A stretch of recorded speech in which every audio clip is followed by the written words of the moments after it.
Hi అండి. పాల మీద మేగడండి.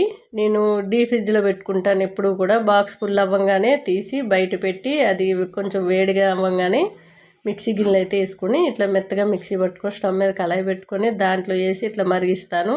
నెయ్యి అంతా పైకి వచ్చే వరకు కూడా మరిగించుకోవాలి. చూసారు కదా, అట్లా నెయ్యి వచ్చాక ఒక చాయ్ జాలి తీసుకొని మీరు స్టీల్ గిన్నెలోనైనా ఇంకా దేంట్లో స్టోరేజ్ చేసుకుంటే దాంట్లోని ఇట్లా వడగట్టుకోండి. చాలా బాగుంటుంది.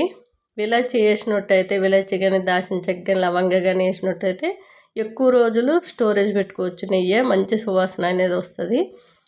ఇవ్వండి, ఇదైతే గోదావరి అంటారు. దీన్ని పడేయకుండా కాస్త వేడిగా ఉండేటప్పుడే కాస్త బెల్లం వేసుకొని, బెల్లం కానీ షుగర్ కానీ మీకు ఏది ఇష్టం ఉంటే అది వేసుకోండి. ఇలా తిన్నట్టయితే చాలా టేస్ట్గా ఉంటుంది. కలాకండ్ స్వీట్ లాగా ఉంటుంది. ఒక ఆవిడ చేశారట, నాకు థ్యాంక్స్ కూడా చెప్పారు. ఎవరైనా సరే ఇలాగ ఒకసారి ట్రై చేయండి. ఓకేనా? బాయ్ అండి.